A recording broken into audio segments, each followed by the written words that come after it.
Baruch haba. Here we are. We are in the 12th Torah portion. And this is called vayehi, biymei, Amraphel. Yeah. And I call that So It Was in the Time of Amraphel. The construction is a little bit strange there, the way they did in the days of, but we can understand this is the time when this guy existed. The reading for the triennial cycle of this 12th Torah portion is frozen on PowerPoint for some reason. Well, it's Genesis chapter 14. There it is. And the Haftarah is Isaiah 41 verse 2 and on. And I don't think we'll have time to get to the Haftarah today. Let me just start with the prayer. Avinu Malkeinu, our Father, our King. מודיעים אנחנו לפניך תמיד כי אנחנו יכולים ללמוד את תורתך, אדוני. תודה לך כי נתת לנו את תורתך. תודה לך כי בחר בנו מכל העמים, אדוני. ולא רק אתמול וגם היום וגם בחר, כי אתה תמיד אלוהינו. באמת אתה אלוהי אברהם ואלוהי יצחק ואלוהי יעקב, גם אלוהינו. גם אנחנו רוצים לתת לך אהבתנו, אדוני, אהבתנו, כי אנחנו אוהבים אותך, אדוני, בכל לבבינו. וגם מודיעים אנחנו כי נתת לנו את בנך משיח ישוע. Okay, so here we are. Here's the kind of becoming our quasi-traditional glimpse at the Masorah. This is the Masoretic text. And you can see here is where our Torah portion begins today.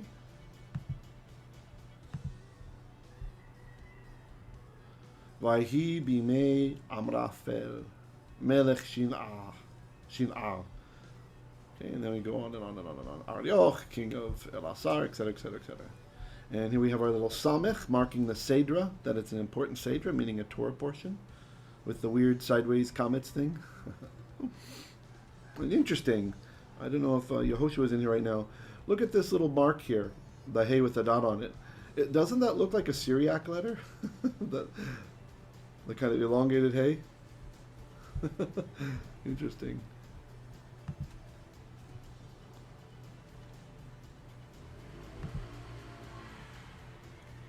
So, like we've been doing the last couple of weeks, I want to begin this week's pareshah, connecting it to last week's. So, we're going to first look at the last verse from last week's parashah. So it says in Genesis chapter 13, verse 18, the Hebrew says, "Vayehal Avram, vayavo vayeshiv be'elonei Mamre, asher bechevron, vayiven sham mizbeach ladonai." Okay, and I don't know why there's a quotation mark there, but we have the pei marking the end. There's a paragraph marking there. And so let's look at this first word. So then, this verb is related to the noun ohel, which is a tent, like the ohel moed, the tent of meeting, but it's in a verb form, which is quite interesting. And this can mean a couple of things. Sforno comments that v'yohel Avram, an expression denoting the encamping, erecting one's many tents. So Sforno is giving us this perspective that it's got this idea. When I read through this, I just translate it as he set up camp, right? Like it's the first phase of establishing kind of a quasi-permanent domain, right? To put the stakes in the ground. It would be the opposite of nasa, right? Traveling, which comes from the meaning to pull up tent stakes, right? To pull up stakes, right? So our ancestors were a nomadic people, right? Clearly, Avram's been traveling. At least he started the nomadic tradition.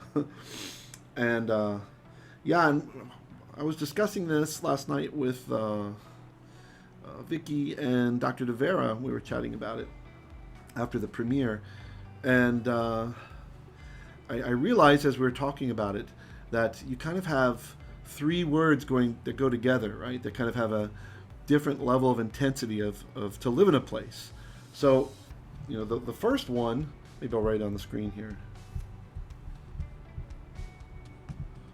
Pen. There we go. Okay. So if we have this verb ahal. Can you see it? Interesting. It decided to draw it and then it erased it. I don't want that there. So you kind of have like ahal being the least permanent, right? You're just putting down tent stakes, right? And then next we might have gul, to sojourn, right? To sojourn. And then finally we would have yashav, right? So this would be like the least permanent, and then quasi-permanent, you're a sojourner, right? Like a resident alien. And then 3, yashav, you're a resident, right? The yoshevei haaretz, the inhabitants of the land. They inhabit the land. Oh, okay. Wow, sorry about the sounds. I don't know. Must be an internet issue by me. Sorry about that, guys. You'll have to check out the premiere later to get what you missed. So you kind of have these 3 different Hebrew words, it seems to me, relating differences in the permanence of stay. But here what's interesting is he put down his tent stakes. Avram put down his stakes. And then, when he arrived, vayeshiv, and he settled. The Elonei Mamre, by the Terebinths of Mamre, or the great oak, some call these, the sacred tree, because many of the locals, they treated it sacred since it had been alive for centuries.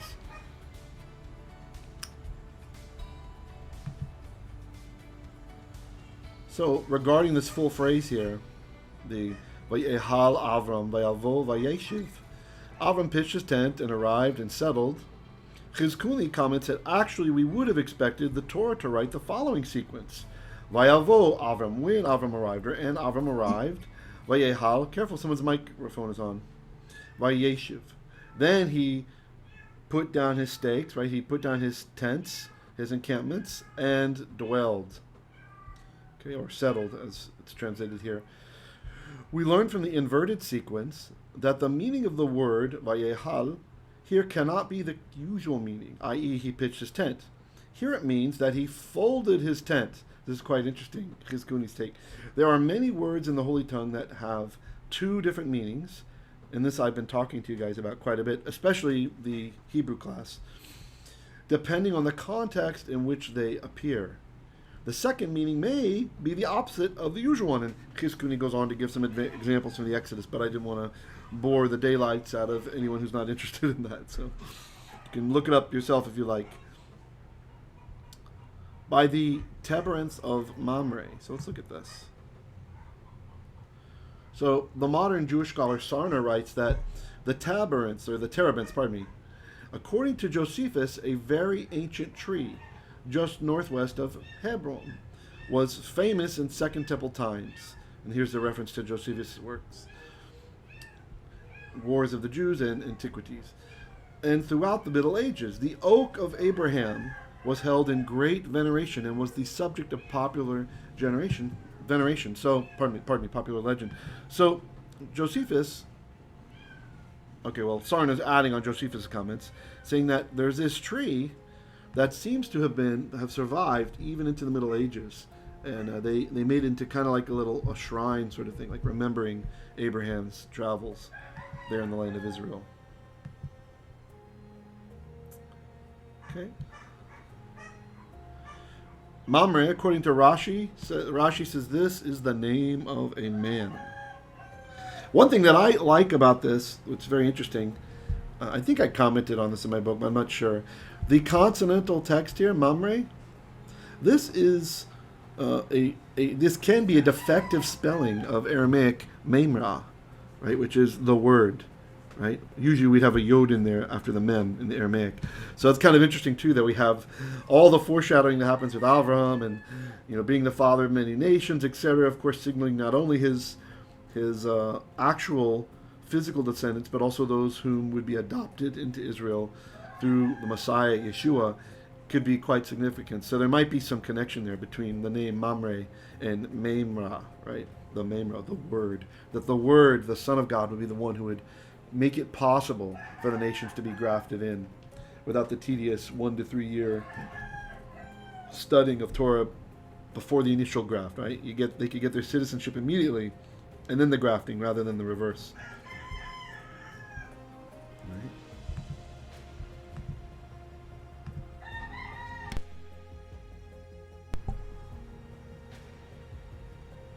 Oh, yeah.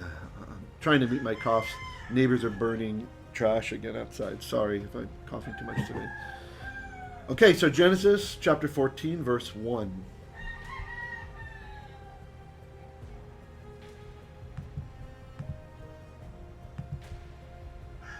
Vayehi biymei Amraphel, melech Shinar, Arioch melech Elasar, Kedor laomer melech Elam, Tid'al melech Goyim. So it was in the days of Amraphel. So let's look at this guy, Amraphel. Rashi comments from the Talmud Tractate Shabbat. He says that Amraphel, he is identical with Nimrod, who said he said to Avraham, plunge, pool, into the fiery furnace. So again, this is midrashic interpretation of who this person was, that it's another name for Nimrod. Melech Shinar, the king of Shinar, and it's interesting. I don't know if you guys remember back a couple Torah portions back when we were studying the Tower of Babel, and that before the people built the Tower of Babel, that they continued to head southwards towards Shinar, right? And the Hebrew text, the Masoretic text said Shinar, but the Targumim, Onqelos and Yonatan, Seder Yonatan, they translated it as Bavel. So it's interesting that the Shinar was actually associated with Babel. And then we had another interpretation from the sages that said Shinar is on the way to Babel. So if it's just on the way to Babel, then that doesn't lend a lot of credence to this idea about who Amraphel was. But if it's one and the same, then yeah, there would be some credibility there. Okay, Aroch, king of Elasar, Kedor laomer, king of Elam, and Tid'al, king of the Goyim. It's Santa. He's the Gentile king. Yeah, there's different ways to interpret that. Let's get to that in a second. Come back to Melech Shinar. So Kimchi comments that now, when King Amraphel, this line here, the verse is kind of weird, okay, because there's no verb here. I mean, there's the haya, right? But this is just introducing it's like a literary device, right? So it says, then there was these kings, and that's it. Look, that's it. There's the sof pasuk. That's the end of the verse, right? So it's kind of a strange way to divide a verse. But anyway, so Kimchi says the reason this story is in the Torah is to record what Abram trusted God enough, that he trusted God enough to pursue these four kings with so few men, and to inform us that one should put oneself in danger, if necessary, to save one's relatives. This is just as our father Avraham did. And what Kimchi's getting at here, he's not exactly spelling it out, but he's getting onto what we've talked about for the topic of chesed, right? Chesed of, many chesed can be translated in different ways. So let me right here, chesed. The Dalet erased itself. Look at that. Chesed, right? So the chesed, some say faith. Some say loving kindness. Really the point we've been leaning on, the nuance that seems to come out the most across Scripture, from the Torah all the way to the apostolic writings and even into extra biblical accounts, Enoch and such. This concept of chesed is one of clan loyalty, right? So family by extension could be other Jews or other grafted in citizens of Israel, Bnei Yisrael, children of Israel, that we should be willing to put our lives at risk to save one of them. Of course, a close relative, there's no question. So in this case, he's saving his nephew. Okay, now let's come back to our king of the Goyim, king of the Gentiles. King of nations would be how that would have been perceived back then. So Ibn Ezra comments that King Tid'al of Goyim, that Goyim must be the name of a country, like Elam. Otherwise, this would have to mean King Tid'al of nations unnamed.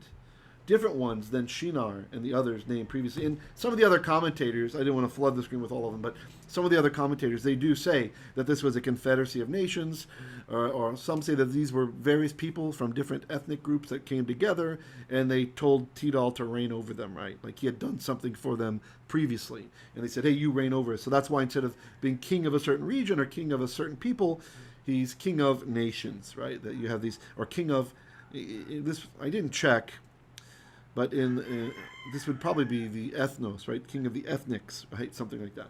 That's usually how Goyim gets translated into Greek.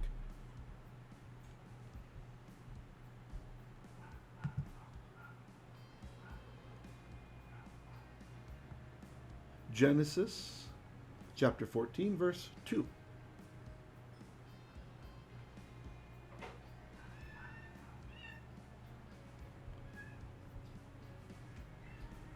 Asu milchama et berah. So here we finally get our verb.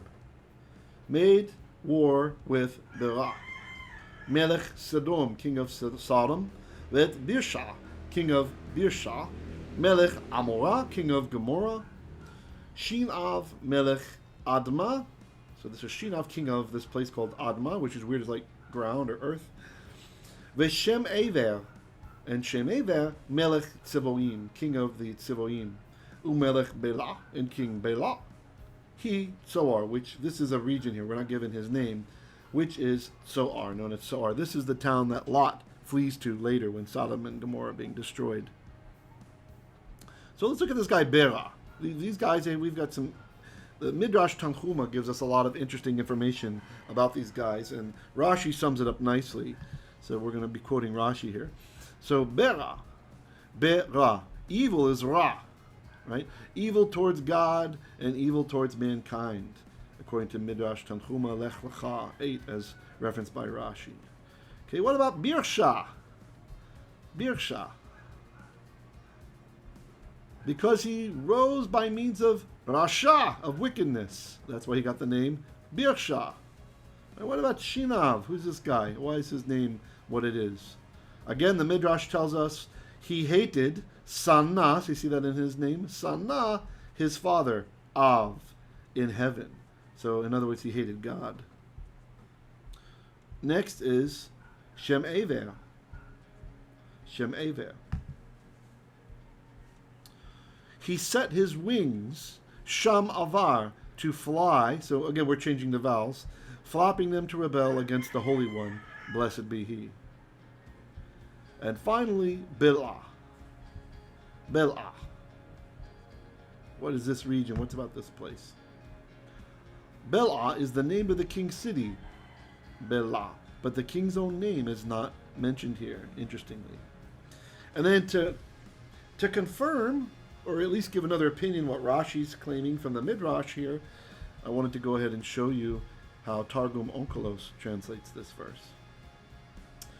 So this is from the Aramaic Targum Onqelos, and he says, made war with Bera, whose deeds were evil, king of Sodom, and with Birsha, whose deeds were with the wicked. So this is his translation. King of Amorah, Shinav, who hated his father, king of Adma, and Shemebal, who had corrupted himself with fornication, king of Tzivoim, and the king of the city which consumed. So he adds one more here than we get from Rashi, from the Midrash, Belah. So this verb here, bala means to swallow, right? To swallow. So that's why he's getting this, who consume the dwellers thereof. The idea meaning with sins that would cast them down to Sheol. So that's very interesting. We have a nice confirmation there from the Targum. So someone's saying no sound still. Let me see. I really hope. I'm not showing any kind of sound errors on my end. So I don't know. I'm just going to continue on, huh?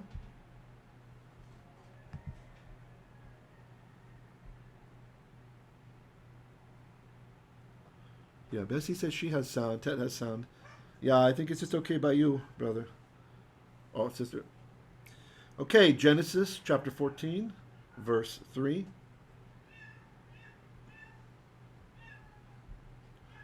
Kol ele chaveru el aimek hasadim hu yam hamelach. All of these This is an interesting choice for the verb here. So this verb, chaval, this can mean a lot of things. So you can, for example, you can join ropes together with this verb, right? It means to join ropes together, like to tie. And this is actually where we get the word chaver, a friend, right? A friend, or an ally, a chaver. Today, like shalom chaver, right? The famous saying from Yitzhak Rabin before he was assassinated to American president at the time. So chaveru is used interestingly here, and some interpreters, they interpret it differently. Some say these guys gathered, some say they formed an alliance. So let's look at a comment here from a modern Jewish scholar, Sarna. So Sarna translates as joined forces. Hebrew chavru, a unique usage apparently meaning to unite or make an alliance. Some suggest that this is why we have the name Chevron, right? A lot of times in Hebrew, when you take a verb, you can put a nun at the end to make it like a diminutive, and that can be like a thing or a place, right? So Chevron, this was the city of David, right? That this would be the place where people had chavered, right? They had united. They laid down their hostilities. And then Sarna continues, in the face of the common threat, the rebellious cities formed a pentopolis, or a 5-city confederacy. El Aimek Hasadim. So on the face value, this looks like towards the valley, or the vale, some might interpret that, of Sidim. But El here can actually function a little bit differently. It can function sometimes, very rarely, as a bait, like meaning in. And this is what Kimchi is going to explain. So he explains that El Aimek, this means the same as Be Aimek, in the valley of. We have a similar construction where the El substitutes for the prefix beit in Exodus 25:22. Ve'el ha'aron titen et ha'edut. And into the ark you shall set, or give place, the testimonies, meaning the 2 tablets, right? Not towards the ark, right? That's a little bit strange, because we know they were inside the ark. So that's nice. We know Scripture interprets Scripture, so Kimchi is demonstrating this process. That it's not just looking at a dictionary, it's understanding the swath of Scripture that we have, how words are used. Now there's a couple of things to say about this Hasidim. Speiser comments that the valley of Sidim, apparently the authentic name of the area at the southern end of the Dead Sea, which was later submerged. So the idea is that in that time, we did not have the full Dead Sea that we have today, the Yam HaMelach, the Sea of Salt is what it's called in Hebrew, right? And it is the saltiest body of water on the earth. And that part of it, that the rocks had not given way or something, right? Until later they gave way and the sea spread, and that whole valley, this Aimek Hasadim became submerged. Rashi comments that there are many midrashic explanations of this name. Hu Yam HaMelach, the same as the salt sea. After some time, the sea flowed into it, the veil. This is the Aimek, the valley. And thus, the salt sea came into existence. The midrashic explanation states that the rocks that surrounded it had cracked, and streams thus flowed into it. This is Midrash Genesis Rabbah, Bereshit Rabbah 42:5, being referenced by Rashi. Right, there's some storms happening, right? So people may be having interference. It's okay, you can keep writing to me if you have issues hearing, so I can be sure. Because when you do that, I have a little indicator that says if I'm having audio issues with our program. And so I just look up there and it's a green, so that's how I know it should be going out, for me at least. Okay. And then finally, Hu Yam HaMelach. It is the Sea of Salt, or the Dead Sea, as we call it in English. Sarna further comments that the Dead Sea, the Hebrew name Salt Sea, and the waters register the highest salt content of any body of water in the world. An average of 32% as opposed to 3% average salinity of the oceans. And I think what happened was, it was salty already, but then later on, when Sodom gets basically turned into salt, right? I mean, destroyed and turned into salt, I think the rainwaters later washed a lot of that salt down. Because remember, the Dead Sea is the lowest elevation on the earth, right? So if you're just in the vicinity and there's enough water, it's going to wash things down there. So I think probably it became saltier. Even though it expanded, it became saltier because basically the salt from the resultant destruction of Sodom ends up in that body of water. Shabbat Shalom Achi, fellow who wrote me in private.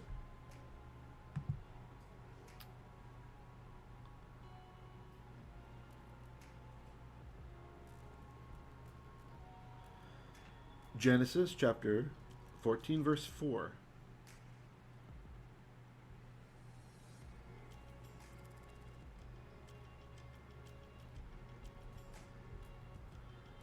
Shteim Eisrei Shana Avadu et Kedol HaOmer. So 12 year, literally is what it says. 12 Shana, year, Avadu, they served Kedol HaOmer. Ushalosh Eisrei Shana Maradu. But the 13th year they rebelled. They maraded. So let's come back up here looking at these 12 years in which they served. The Talmud comments about this in Tractate Shabbat, page 11. During which they committed their sins was together 26 years. As it is written, 12 years they served Kedol HaOmer, and 13 years they rebelled, and in the 14th year Kedol HaOmer came, arrived. The 12 years plus the 14 years during which they were enslaved were not years of tranquility, leaving only 26 tranquil years when they were sinful. So the Talmud is pointing out that they were sinful all this time, this confederation of nations. Avram only enters the fight because his family is involved. Otherwise, let the wicked destroy the wicked. Ushalos esrei shana. Now on this end, 12 years, there's another comment I want to share with you guys. This is from Seder Olam. The Seder Olam interprets Ushalosh esrei shana to mean and 13 years. In other words, they rebelled 13 years. It adds these 13 years to the 12 years mentioned previously in our verse and claims that the Bible deals with a 25-year period, 12 of service, and 13 years of rebellion. So just a little slightly different there. And Targum Onqelos translates this: 12 years they had served Kedol HaOmer, and in the 13th year they rebelled. Okay, so just exactly like we did. And one more comment on the whole verse. Sarna chimes in that Hebrew omits the preposition, as in these verses, thus allowing the number to be treated as an ordinal or cardinal. The present rendering is the most natural. Some exegetes understand the rebellion to have lasted 13 years, right? Instead of just being on the 13th, that they're actually rebelling for a full 13 years.